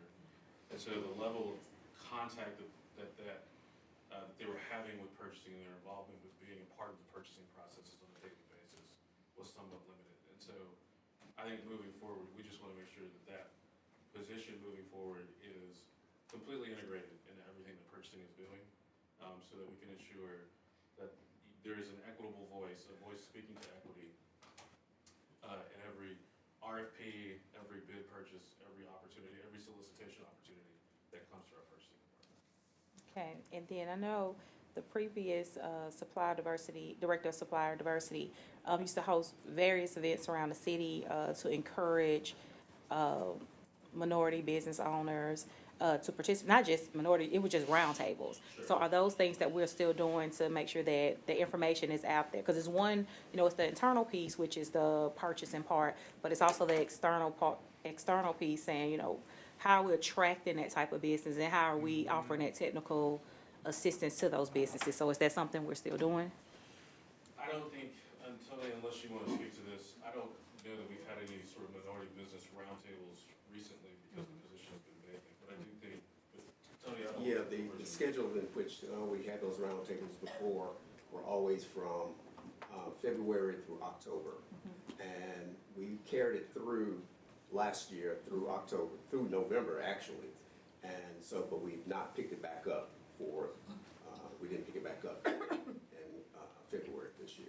Okay, so do you plan to pick it back up? Yes. And then, kind of the time frame for picking it back up? Well, we wanted to get the director on board where we could then retool how that program was going to look and then roll that back out. Okay.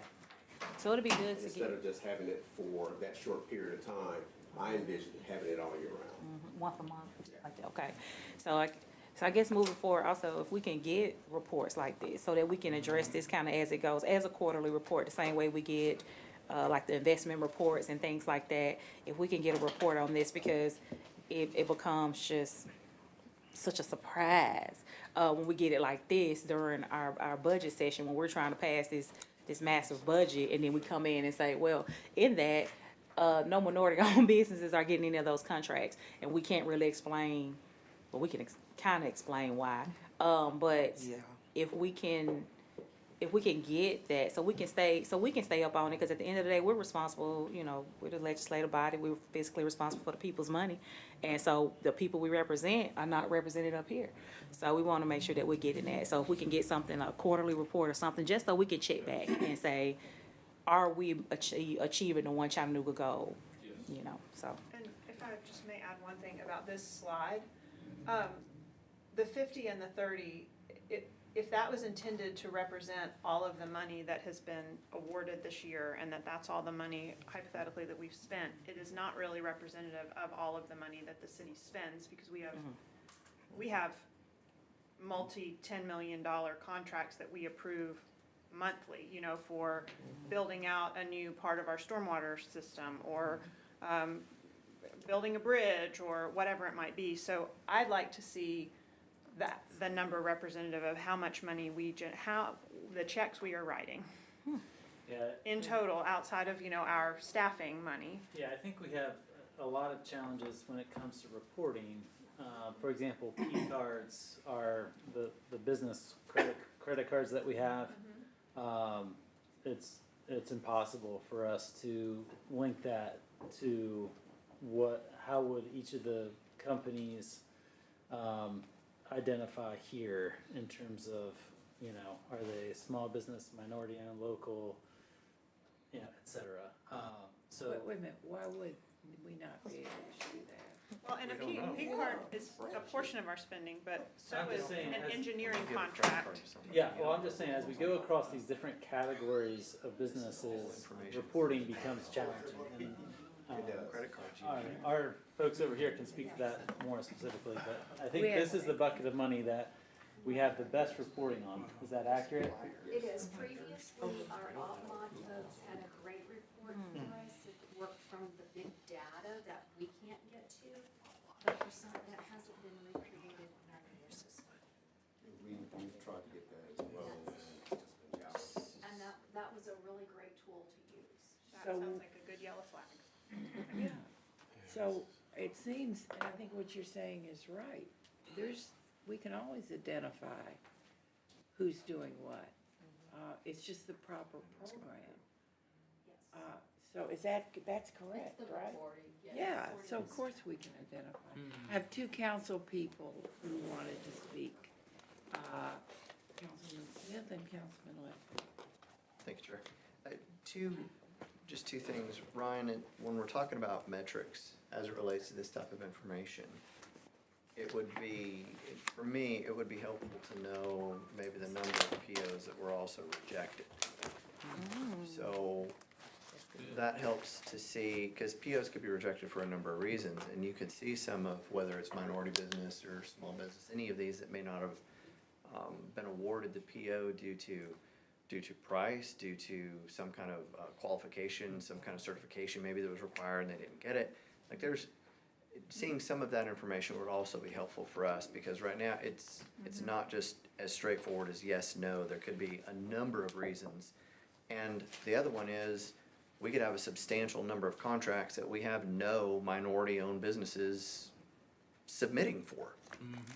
But without knowing that, it doesn't necessarily help inform the rest of it. It just looks like they're not getting them. Well, if we Or don't in- have anybody or in the applying for industry. them, Right. right, yeah.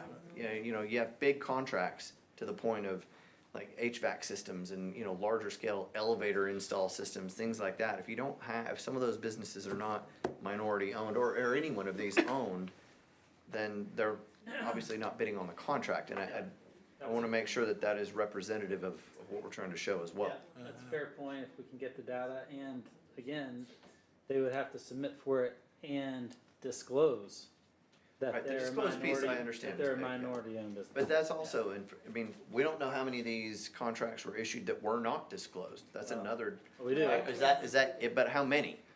Right, so you've got a lot of money there, but, Yeah, you know, so if they don't tell us, like so these numbers could be significantly off if they didn't wanna disclose that they're LGBTQ or that they're minority owned, they fall in this big bucket and our information's skewed. So that's something that we're never gonna be able to control entirely, but if we know a little bit more about potentially, if we have an understanding of POs that maybe weren't issued, but they were applied for, that could help in the positions of trying to continue to promote what we do to those businesses, if we can help them, why they maybe didn't get a contract, well, why, you know, and we can help them along.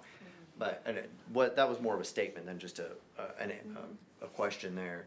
The other one, just out of curiosity, this isn't specifically to this slide as far as being minority, small, local, or whatever, but do we have an amount of, let's say a contract size? Do we ever do contracts for a $2,000 job, for a $5,000 job, for a $10,000? Do they have to be approved supplier in our system to get smaller contracts like that, or we just don't do them?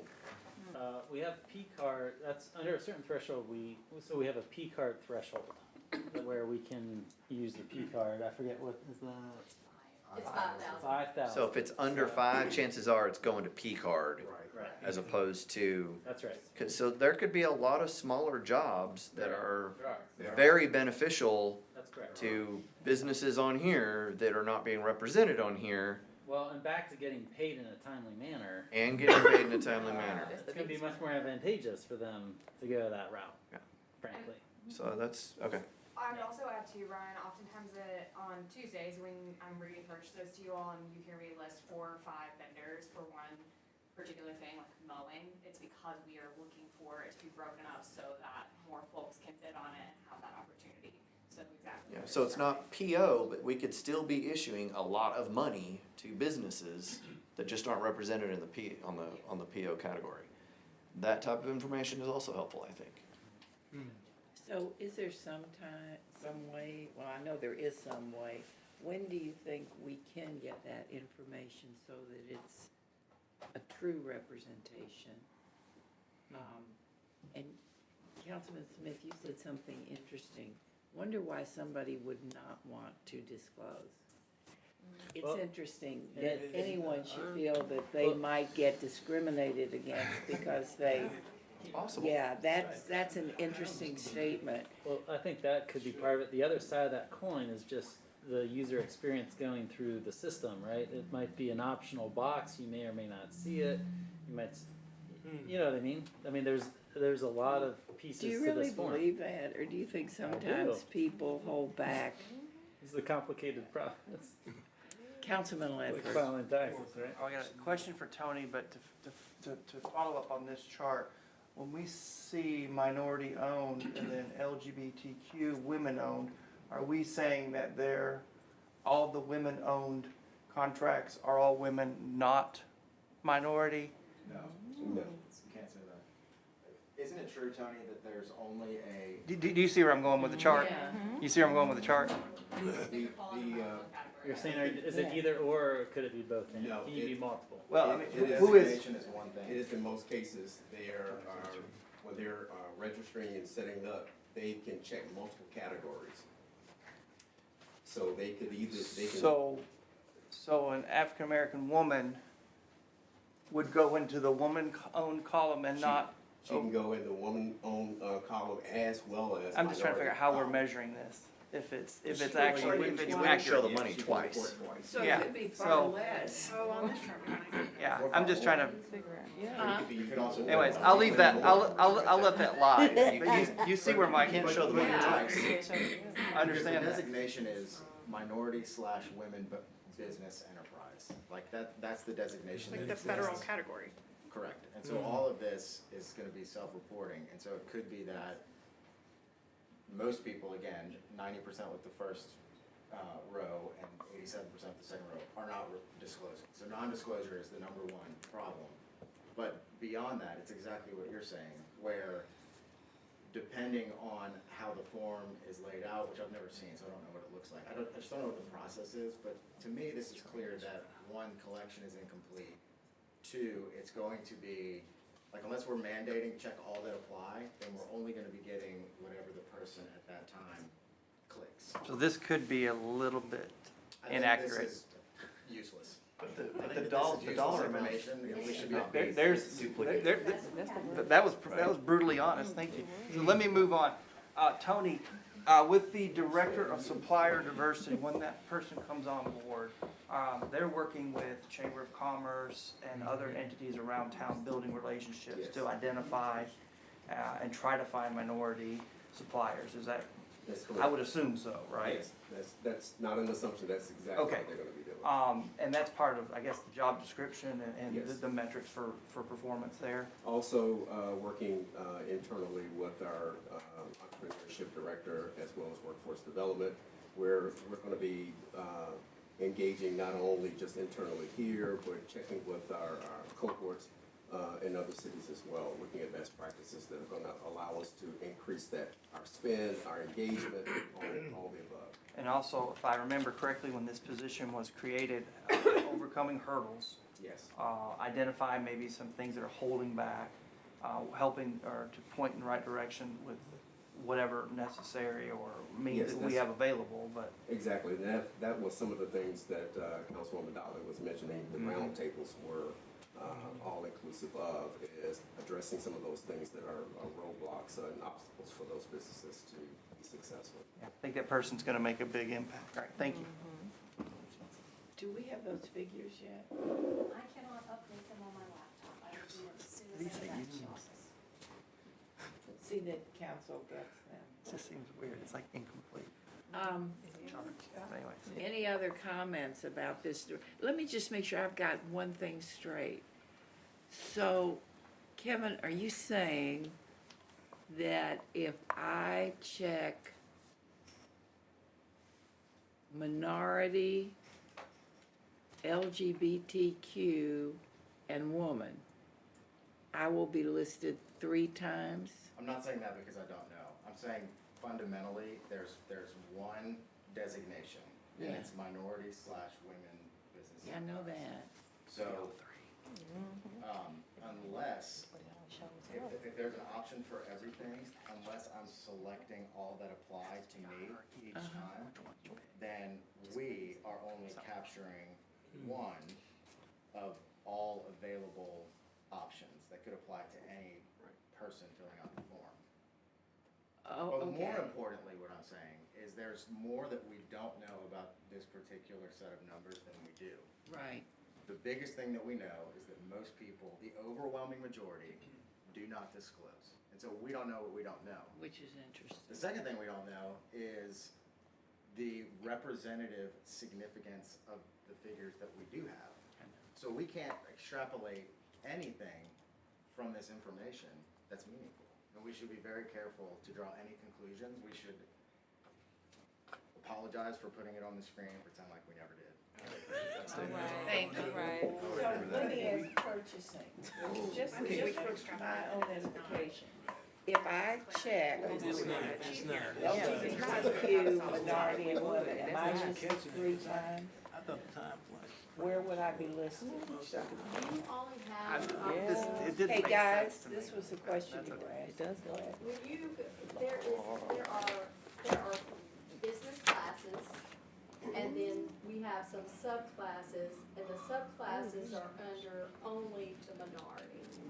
Okay, so if you choose, you have a choice when you go in to choose your business class. So you choose one. If you choose minority owned, then you have a set of subclasses to choose from as well. Those subclasses is where the did not disclose, that's where that subclass is at, is under that minority. And that's where those numbers are drawing from. For that did not disclose. Let's not talk about this line. Yeah, All right, right, so, right. so Kevin, I. Ryan, think can you is call correct. timeout again? I already did. All right, Right, timeout. I already did. All right. Yeah. Yeah, Kevin. Ron called a timeout an hour ago. Sure did. Keep talking about He it. did. Is there anything else? Wow. Not on this slide. At the moment, You have another slide? Oh, we have more. Okay, guys, let's keep moving. All right, I would say, there was also an ask about Office of New Americans. I would ask that we put that off for another time. Okay. We're putting off to another time, why? It's not that relevant to the budget unless there's a Somebody asked a critical. question. Okay, we have 15 minutes and a lot of slides. Oh, I Go did ahead, have, Councilwoman, you did. yes, I did have some questions, but as luck would have it, I met with Kelly this morning, and she gave me all the answers about what the Office of New Americans was doing, because we hadn't heard much from that office. But my question pretty much was that, like, what are they doing over there? What do they need? One of the places that she pointed out was that, right now we have a grant for a language language access coordinator, and the grant will be running out in September. And so I believe that person does translate across different departments, both internally and externally. So when the grant runs out, my question to her was, what's gonna happen to the need in all the departments to make these translation services? And she said it's every person for themselves at that point. So there is a concern that we may have inconsistent material going out to our constituents once we see translation services. So the top ones that she mentioned, translation services were, of course, Spanish, Mom, I think that's the one, German, and Ukrainian. So those were the top 4 translation services that we needed. And without that, my question really is, what do we plan to do once this grant runs out and we cannot communicate effectively to all of our constituents because these services are not translated? So that's my biggest concern at this point. And Kelly's here. And just to make clarity on the grant that we're speaking of is a grant that we're getting through MTAS. And they're providing that for the whole state of Tennessee, but Chattanooga was the one city that was taking advantage of the utilization of the services, and they kind of put us on notice and said that we were spending up all their money. What's the plan, Tony? Well, right now, we're looking to utilize the services until that expires. We've also taken advantage of utilizing the Google Translate tool as well, and we've developed processes to direct our departments in the utilization of both, which one takes precedent over the other. And but we're hoping that we will be able to utilize MTAS beyond the end date. They felt pretty good that they would have additional grant dollars to further that, but it's not guaranteed. We hadn't heard any update as to if they're gonna have those dollars, but internally, we're gonna be looking at what we can do with what we have. So then it may cause a lack of communication when and the other language was Arabic. I wanted to make sure I got them all right. And so that may cause a lapse of communication between what the city is doing and communicating that to all of our constituents. So that is a concern, and wanted to see what we need to do to really address that as we kind of move forward.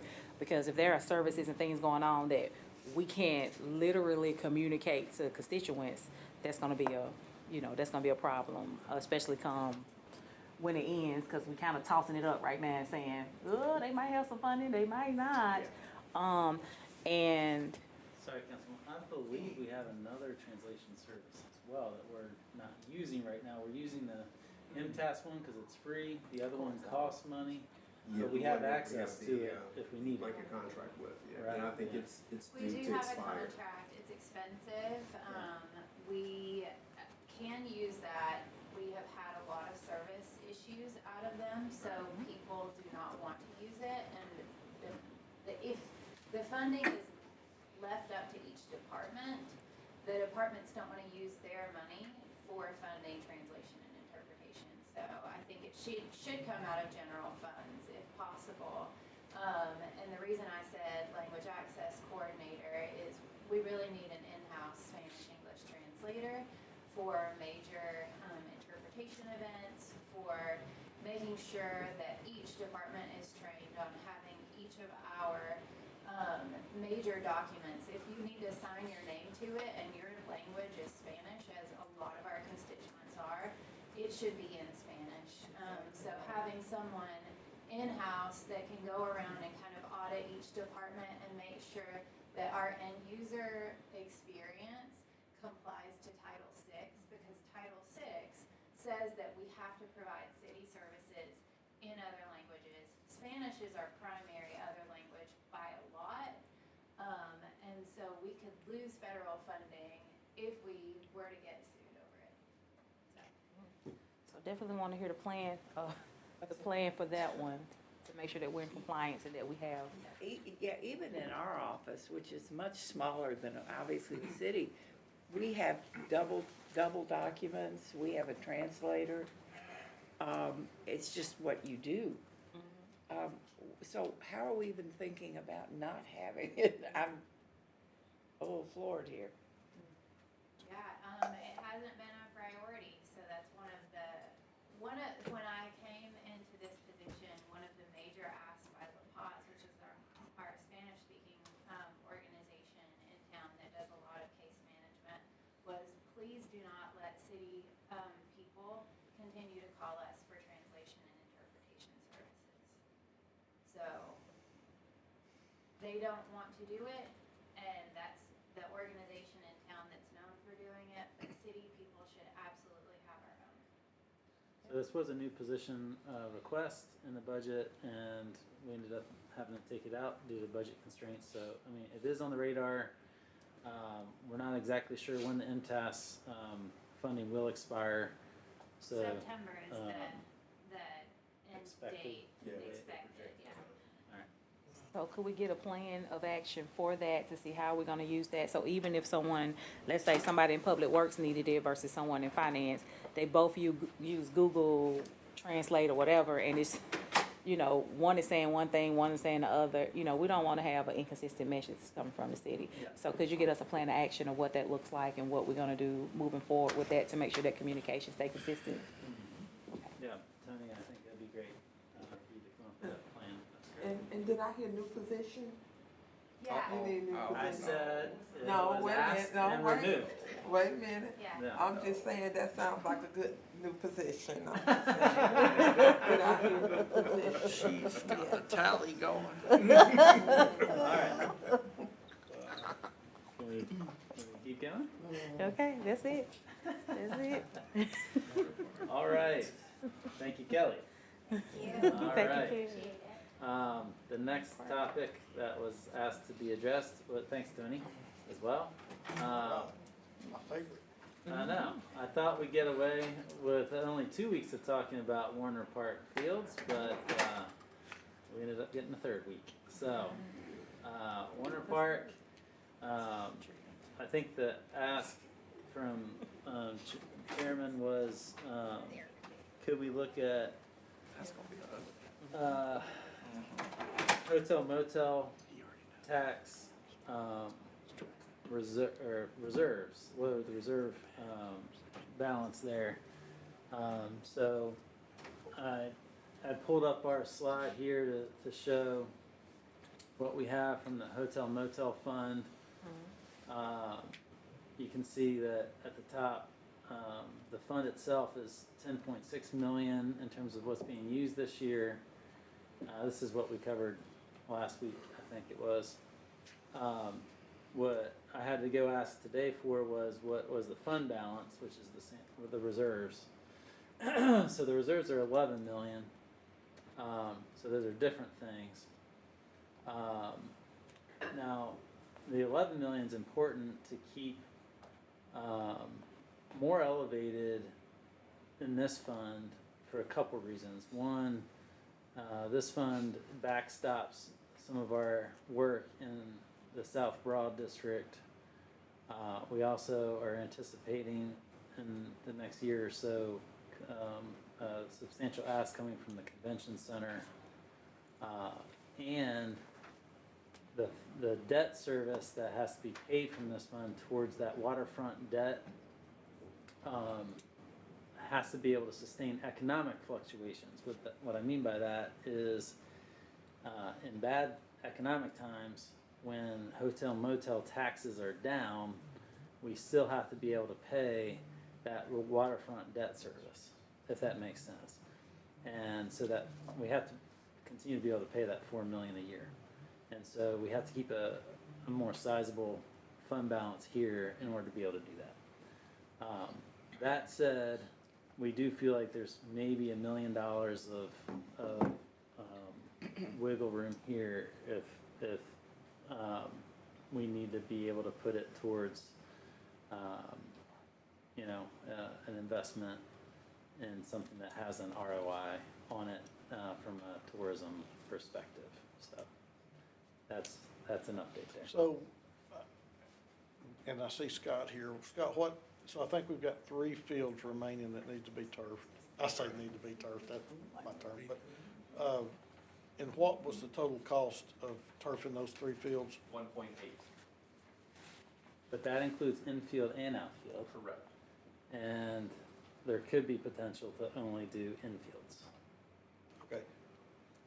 So if we did a cost analysis and we talked about the maintenance or maintaining, obviously, and I understand, I see that or get that. We'll still have to have grass cutters. We'll still have to have fertilizer. We'll still have to have maintenance for the grass portion. Whereas if we turf the whole thing, we would not. We could use that carved out to go to a fund to replace the fields. I think Scott needs a month or so to really tweak the numbers on this, to analyze that and make sure we are coming up with the optimal solution there. But I think we've got a little bit of play there to be able to get there if it's what makes sense. So it sounds like we could at least do one if we just chose to do infield and outfield. Mm-hmm. Potentially. Or possibly all 3 just to do the infield. Potentially. Well, we got hands. So that actually went to my question, except 2 infield, outfield, we should do both, just my opinion. But two fields would make sense because frankly, a well-maintained grass field is actually more desirable in some cases. So having the option may not be a bad idea either, instead of just 100% turf option. Councilwoman? If I'm remembering correctly, when we brought this up earlier, in earlier education sessions, the Parks Department elevated the need for a recreation plan for the city as a whole and said that Warner Park would be considered as part of the global look at the entirety of what our city needs or doesn't need. So I appreciate that you recognize that there could potentially be $1 million from this fund that could be used for recreation purposes within the city in a way that would be appropriate for hotel motel tax dollars. But I would not want us to rush to fund one project without having looked at what we really need, if we need soccer fields, if we need soccer turf fields, there are any number of things that we need, and so I don't want us to rush. Yeah. Anything else? Okay. How we doing? 3 minutes, no problem. Thrive. There's a question about impact of Thrive. I think we have Bridget here. So Bridget was just going to give a few sentences about the 3 minutes. 3 minutes? impact of Thrive. Yeah. 2 hours and you get 3 minutes. I can do it. I can do it. I can do it. Thank you. So I really can because, first of all, I welcome and thank the opportunity to come and speak to you all today. And Time yes, out. Yes, sir. What do you do? I mean, like. Right, like, what? I'm with you. I'm a chairman, yeah. I mean, I know your name's Bridget, and besides that, that's all I know. thank you. I'm Bridget Massengill, President and CEO of Thrive Regional Partnership. Okay. Thrive Regional Partnership has been here, really in existence since 2012, when it was launched as a planning initiative for the city and the region to make the most of our economic opportunities while preserve what we love about our home communities, and it was plural. And out of that came some pretty significant regional priorities that were addressed throughout a 3-year study. And through that, there's just a couple things that I want to touch on with you today. The question of our impact. We know that we are in the complexity of a tri-state geographical location, which means that throughout all of the constraints that we face here, we actually have 3 different departments of transportations that do transportation planning throughout the region. We also have 3 metropolitan planning organizations that are all looking at their own jurisdictions of how they can handle the movement of freight, commuters, and whatnot through our region. So in 2012, there was a study released that said that 80% of the transportation that moves through here doesn't start or stop freight traffic. It doesn't start or stop, it just moves through here. And if you ask or look around to anyone that gets on our interstate corridors, you will easily see that you are surrounded by trucks. Trucks also move our economy. So trucks are essential to our economy, and we know that that has been a very economic competitive edge for Chattanooga. We are freight alley as well. But we do not take that and set the study on the shelf. Instead, we've dug in. So we have spent the last 10 years digging in different ways. The Federal Highway Administration was able to award about $335,000 to the Department of Transportation in Tennessee to do a freight alley study. There were no local dollars that were put into that study. We were actually able to get it matched with the Atlanta Regional Commission and the Huntsville Metropolitan Planning Organization because they asked us to take a mega regional approach. So as a result, we were able to do that for Chattanooga and this region. And through that, we were able to look at the growing freight flow that we're going to have. That is already something we significantly see with our eyes on the 24 corridor going around Moccasin Bend, that it's only going to grow worse between here and Nashville, here and Knoxville, here and Atlanta, if we do nothing. So I, as all of you, care very much about Chattanooga. This is my home. If we don't address it in a regional perspective, then we will become that place that no one wants to drive through. They want to get around us. They don't want to come here. We want to make sure that the people that live here have access to the assets. I say that very carefully. Their jobs, their school, their play. So 59,000 people commute into Hamilton County on a daily basis for work. That's more than the population of the city of Cleveland, to put that in perspective. And with 59,000 commuting into Chattanooga, we know that our local industry is reliant on those employees to come in for those jobs. And we also know that 59,000, the majority are coming from Catoosa and Walker and Bradley counties. So across the state lines, across Georgia. And so what we've been doing is we leveraged the National Economic Partnership study that was done through the Federal Highway Administration. And then we leveraged some additional private dollars to create a Thrive Regional Infrastructure Portal. And I have some leave behinds because I want you guys to be able to dig into it. This is housed at Thrive, and it is here for this entire region. And it is here for us to be able to see data that without our portal wouldn't be accessed anywhere else. We've actually worked with Hamilton County TPO, Chattanooga TPO to look at the data that is housed within this TPO, but does not pull the data from surrounding. And even TDOT's models only pull TDOT. Our portal pulls all 3 states.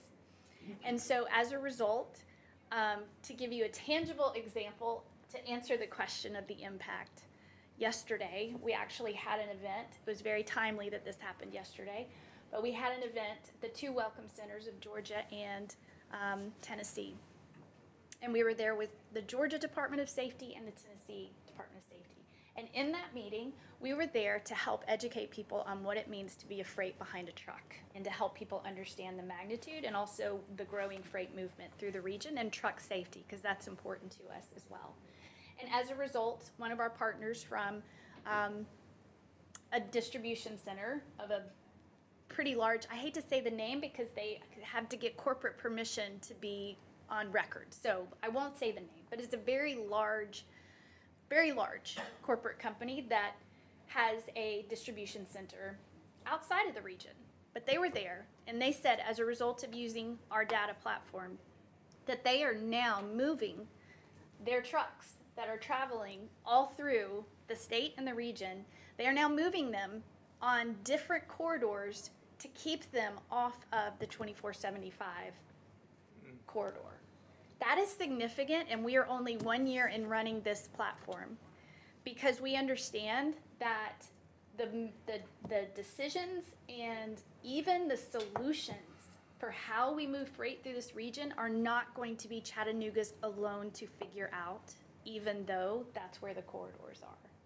But it's essential to our economy, it's essential to our industry, and that parallels us with the second aspect. I said we wanted to make the most of our economic opportunities while preserving what we love about our home communities and the landscapes that surround it.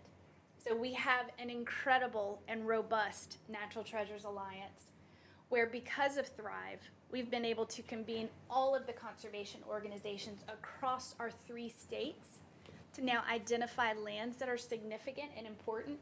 And we know that the outdoor economy is essential to Chattanooga as well. And if people are coming here to recreate and spend their time here and go out and recreate, if we aren't being intentional about ensuring that the lands are protected and preserved, then we're going to lose a lot of our identity. And so we've been able to have a dashboard. There's 2 things. There's data and resources that we really focus on doing. So we have this as a data platform, and then we also have a Cradle of Southern Appalachia Conservation Blueprint dashboard. And as a result of that, since 2020, we have about 10,000 acres across the region that has now been conserved and is preserved and is protected. And we're going to keep measuring that and watching that and growing that and helping to incentivize. Through what? How has it been? Through the collaboration. So Thrive does not do the conservation work, but without anyone watching, measuring, and putting together a blueprint, it would be taking road projects, for example, and not knowing how it's going to weave in, having fixes here and there, but not knowing how it weaves in with a larger strategy. And so we're able to measure and monitor and track and watch the growth so that we don't just say, we hope we can preserve things for generations to come, good luck. So Thrive is a convening table, we're a doer, we're a researcher, and we are the relationship builder across this region. So I guess what I'm asking is what entity did this conservation? Multiple organizations. So multiple organizations. So all of our different land trust conservation groups, in 2012, they didn't know what other priorities each had because of the state lines. So Georgia, Alabama Land Trust, the Tennessee Land Trust, all of these organizations that were doing work in this footprint did not have a convening mechanism, nor did they have a blueprint of what were some of the most significant areas of conservation priorities. And they put the data together. We just helped to house that and help to convene that. Okay. That's just one element. So between our transportation and our preservation of our outdoor assets, our work with communities, because it's very important that people are a part of and involved in the growth and that we're always listening to the voice. That is the other area that we function in. Are there any other questions or concerns? What's Thrive's position on Moccasin Bend and using the 10 acres for a state hospital? We do not have a position on that. Anything else? Thank you. Thank you so much. All right. Shall we keep going? Huh? So it's up to you all. Do you want to hold for 2 weeks? What else do you have to go? You don't 'Cause have the there's some stuff. economic development contingency fund. I've got this, which has an important piece to it, and then I wanted to get to the excess reserves. Oh, Yeah, those are big issues. Go to the excess reserves first, please. Okay, well, okay. On the excess reserves, we were showing 34%. Last week, we showed how our peers averaged out at about 29%, so we saw about a 6% difference there. And so, we feel like it's prudent to reduce those excess reserves down to closer to 30%. It's still in line with those benchmark peers. It's still much more conservative than our 15% policy. So that frees up $15 million plus accrued interest, putting us up at $16.9 million in new capital. And that's going to go towards important strategic priorities, public works, parks and outdoors, public safety, affordable housing, and early learning. And a bit of an eye chart here, but this is the breakdown. I sent this to y'all via email last night, so you have it in your email to look at as well. But this is the breakdown of those projects. So the issue is lowering our reserves. They're still higher. We haven't even discussed the ordinance of That's right. what our reserves should be. That's right. So there's two pieces to that. You all wanted more discussion on it. What's your pleasure? I just want to repeat back to you what I just learned and heard. Sure. Which is that in making a recommendation to pull out of our reserve, our fund balance essentially, that you all are proposing increases to the proposed budget, capital, right. the proposed capital budget as listed within this chart. And so what I see here is that Parks is getting an additional $4.1 million. Affordable housing is getting an additional $2 million, taking it to $3 million. So we're now in a position to be able to make bigger moves to fund one time some priorities that we were not able to do before. That's correct. Okay. You know, as I contemplated the discussion last week about how much excess reserve we have, and, you know, there is always an argument to be exceptionally conservative with a reserve fund, but we also have an opportunity cost if we hold money too close and too long. And so I'm encouraged by this recommendation, and am interested in the projects that you all are considering funding with these. So thank you for this list. So when you talk about this, this will be added to, the budget will be amended to add these amounts. That's correct. Okay. Next. All right. And then the other thing I wanted to cover briefly was the contingency, Economic Development Contingency Fund. Chairman Henderson asked about this. So this did not exist prior to FY23. There was no contingency within the Economic Development Fund. It was started in FY23. And you can see it was essentially put there to help fund some routes, new routes for the airport. This year it was going to be 1.3 million, which glad the question was brought up, and we actually felt, looking at this, it was a bit high. And so also considering the changing landscape around funding, for CARTA. We do want to draw down on that $1.3 million of, contingency in economic development this would be a one-time,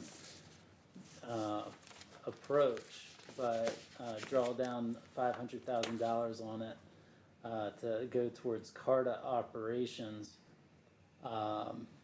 because we feel that Charles Frazier and the board at CARTA are in the middle of starting a turnaround project there. And we feel like they have started making some good momentum. And we want to see that momentum continue and not move backwards. And so this is an effort to keep them moving forward. And again, we do not expect for funds to come from economic development fund for them next year. But like I said before to this council, we do expect to continue to have to look at the funding for CARTA in next year's budget.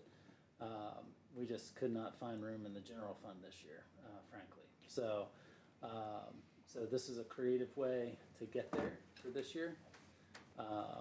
So wanted to make council aware of this adjustment, and that would bring the economic development contingency fund down to $877,000. The CARTA discussion's been going on for a long time. When are we going to see something that looks like a plan? I think that is at council's discretion for when to ask Charles to revisit council to share a plan, but I think 60 to 90 days is a reasonable 60 days? Reasonable expectation for him to come and share a plan. So, I mean, I would like to know what the 500,000 will be spent on. The next thing is, I'm assuming we can expect a $500,000 increase in the general fund budget next year to go to CARTA to continue whatever this 500,000 is going to. I think that's fair. That's fair, yes. And to Councilwoman Burrs's point, I think we need a plan to see what we're funding. I agree. Okay. A serious plan. We've had this discussion for ages, and some of us sit around and say, well, get rid of the big buses, use the little buses, you know, all this stuff, and everything's been, no, we can't because. I want to know how you get to yes. Okay. And be functional for the people in Chattanooga. Yeah. We'll ask 60 Charles days. to come in. 60 and- days. Yes. Okay. Okay. All right. Anything else? Let's go through here. Councilman Ledford had asked for details on the wastewater cost savings incentive. We'll let y'all breeze through this, but again, great story of these two team members bringing forward this idea about how to insource this work. And we are very excited about this, and they're splitting a $3,000 incentive award for this idea. So great work by them. And that's all I had. I think everybody's ready to go. Yeah, me too. Yeah, me too. All right, thanks, guys. Thank you so much. Thank you, See you Madam